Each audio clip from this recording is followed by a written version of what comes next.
Hi there, welcome to another Friday Findings video. In a previous episode, I showed you an alternate use for the loop portion of many of your toggle clasps. And a lot of you thought it was a really good idea and a fun way to use your findings. But then it occurred to me that if you've all gone ahead and done that, then you probably have a whole bunch of sad and lonely toggle bars and hooks with no loops to go through. So I thought I would show you an alternate way to make your own loops for your toggle bars or for your hooks.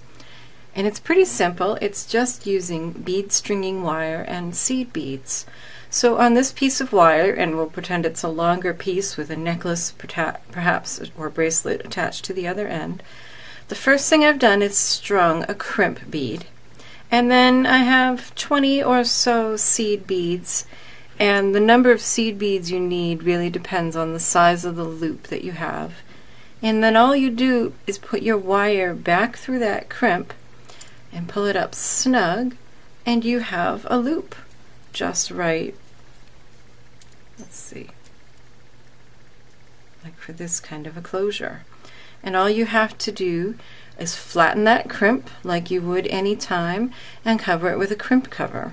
Here's a necklace where I used this technique, but I didn't use it to make a loop for a closure. Instead, I used it to attach all of my stringing to a piece of chain. And it was simply a matter of stringing on a crimp, always the crimp first, then your seed beads, and then go back through the crimp, flatten it, and this is a crimp cover, which is nice because it just looks like a bead here.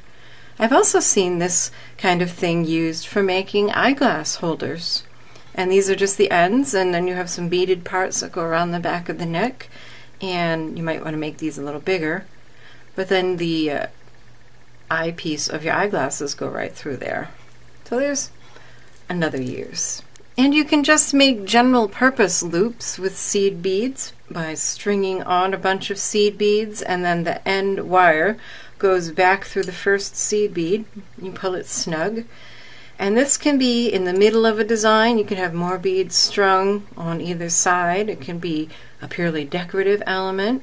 You can hang something like from this, like a pendant, use it as a veil. Lots of different uses.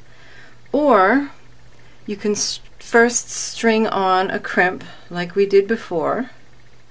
Send your wire back through the crimp. And then you can flatten it. When you flatten, be careful to leave a little room so you don't crush your seed beads. These are usually glass, so you'll crush them with your pliers. Flatten the crimp, and then add a crimp cover, and you have a little loop component.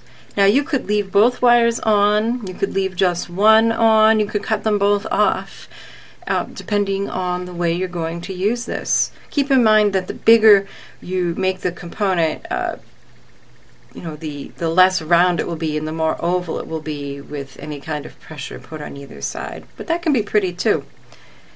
So those are just a few ideas for ways that you can make loops that will accommodate your lonely toggle bars now that you've used up all the loops for other things.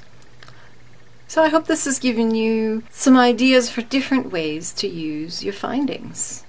Happy creating. Thanks so much for watching my videos. If you liked this video, please subscribe to my channel so you'll see more like it. And also, check out my blog, keepsakecrafts.net, where I have lots more creative ideas and inspiration. Have a good one. Bye-bye.